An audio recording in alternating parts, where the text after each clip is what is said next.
Salut tout le monde, c'est Vincent Filion pour Houdini en 10 minutes max. Alors aujourd'hui on va voir ensemble comment obtenir de la profondeur de champ grâce à la caméra dans le moteur de rendu Mantra dans Houdini. Je pense que je ferai une seconde vidéo pour la profondeur de champ dans Arnold puisque c'est légèrement différent et un petit peu plus complexe. Alors en tout premier lieu il nous faut une caméra, donc on va venir la chercher dans le shelf, on clique sur CTRL et sur l'icône de la caméra, ce qui fait qu'on vient ici récupérer la vue de notre viewport. On va venir ici verrouiller pour faire en sorte que la caméra suive les mouvements du viewport, et puis on va juste recadrer ça un tout petit peu. Donc là, j'ai une scène relativement simple. J'ai un cyclo ici, j'ai mon scan sur lequel je suis venu appliquer des matériaux histoire que ce soit un petit peu plus sexy. Ensuite ici j'ai 3 backlights pour obtenir mes rimes, donc si on les décoche, voilà ce que ça donne. Et puis ici j'ai tout simplement une keylight, une fill et puis une HDRI que je vais pas activer, que je vais désactiver parce que sinon ça va être long à rendre. C'est pas le but là, le but c'est d'essayer de voir un petit peu cette DOF rapidement. Et les HDRI dans Mantra ça augmente énormément le temps. Ok, donc je vais ici déverrouiller ma caméra, je vais bouger, je vais venir sélectionner ici ma caméra.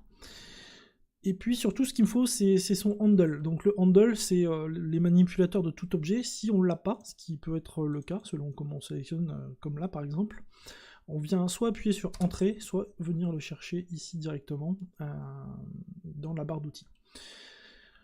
Alors la profondeur de champ, c'est extrêmement simple dans Houdini, le point focal est représenté par cette partie du handle. Donc là, tout simplement, quand je vais venir mettre de la DOF, elle va me faire la mise au point, hop là, je reviens ici, elle va me faire la mise au point derrière. Donc c'est pas ce que je veux, donc je vais commencer déjà par venir mettre grossièrement mon point focal à peu près là où je le voudrais, donc on va pas trop passer de temps, mais alors là pardon, j'ai bougé l'ensemble. Allez, on va dire que on se met comme ça.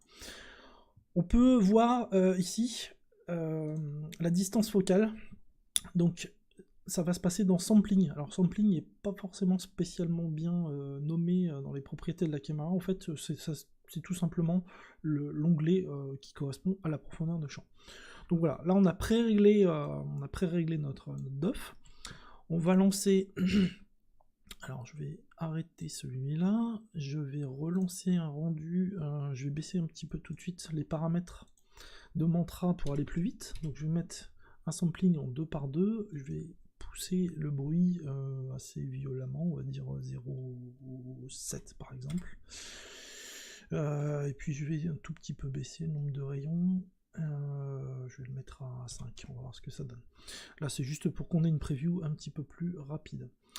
Avant de lancer ça, donc deuxième étape, enfin je dirais même c'est la seule étape pour obtenir de la profondeur de champ ici dans notre rendu, c'est donc dans le ROP, donc dans le render opérateur de Mantra, de votre Mantra en cours, dans l'onglet rendering, ici directement on trouve enable depth of field, donc on vient le cocher, et puis là on va lancer le rendu, on va voir ce que ça donne. Alors oui, j'aurais pu faire quelque chose aussi tout de suite, c'est baisser énormément, d'ailleurs je vais le faire avant qu'il rende. Je vais venir ici mettre un f-stop extrêmement petit, de manière à pouvoir visualiser facilement où est ma zone de mise au point. Donc là par exemple, on voit que je l'ai mise à peu près tout à l'heure grossièrement à cet endroit-là. Bon, c'est plutôt pas mal. Par contre, imaginons que je veux que ce soit plutôt la main du dragon ici qui soit nette. En fait, je vais ici venir jouer sur la distance focale. Donc là, la main est légèrement en avant, donc il va falloir que je réduise un petit peu. Alors, par exemple, je vais mettre 3, je pense que ça va être beaucoup trop violent, mais pour que vous voyez un petit peu. Je vais hop là. Alors là, il faut se servir des réglages fins, et puis on va venir chercher, je pense que ça doit être aux alentours de 3.1, quelque chose comme ça. On va le laisser rendre. Alors j'aurais pu... Ah non, j'aurais pas pu... Là, pour de la preview comme ça, en fait, il faut utiliser Optics. Seulement là, il est plus à la jour, donc je peux pas m'en servir. Alors c'est beaucoup plus proche que ça. J'ai pas noté le chiffre tout à l'heure, je crois que c'était aux alentours de 3,5, je vais revenir dessus. Ouais, alors voilà. Ok, là la main du dragon commence à être plus nette. Je pense que 3,6 ça devrait être pas mal. Alors ce que je vais faire un shift cliqué pour ne rendre que cette partie de l'image. Voilà, là je suis pas mal. À mon avis, aux alentours de 3,7. 3,7 c'est un petit peu trop loin, vous voyez, là c'est plus le bras qui commence à être net. 3,65 c'est toujours le bras, bah finalement c'était plutôt pas mal. 3,6, ouais voilà, pile poil. Là on voit bien, je peux zoomer sur l'image, ça sera mieux. On voit bien que j'ai ma zone de netteté ici et que le bras, lui, commence à être flou. Voilà, je vais remettre ma zone complète. Je vais faire une petite pause sur le rendu pour l'instant. Puis ce qu'on va faire, c'est qu'on va se poser, deux objets en amont et en aval du dragon, histoire de visualiser ça un peu plus cool. Je vais aller chercher un Platonic Object. Et pourquoi il m'avait mis? J'ai raté mon clic, ou qu'il est platonique. Ah bah si, platonique solide. Il veut pas me le poser là, pourquoi? Ah bah oui, pardon, c'est moi, c'est ma faute. Ok, je vais le bouger. Tac. On va aller changer le type. Où est-ce qu'il est? Là? Non, il est là. On va aller se mettre une bonne vieille typote. Voilà. Je vais le bouger un petit peu. Je fais ça un petit peu à l'arrache, hein, mais c'est pas grave. Voilà. Donc celle-là, je vais la mettre ici. Je vais la dupliquer, elle est un petit peu grosse. Uniform School, je vais la bouger ici, voilà, 0,5, ça ira très bien. Ok. Je vais reprendre mon handle.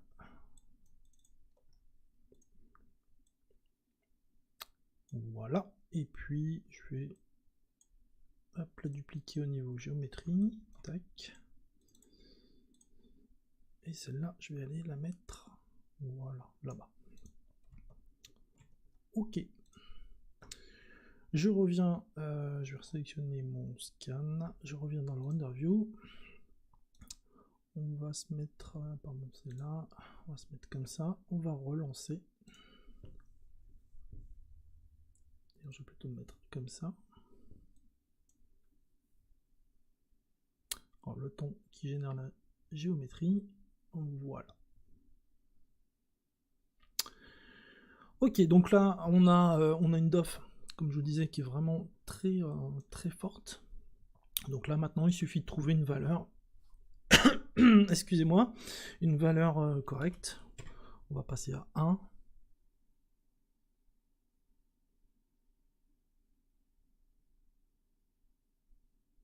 Je vais laisser rendre un petit peu, et puis la prochaine fois je tâcherai de pouvoir activer Optics, histoire que ce soit un petit peu moins long.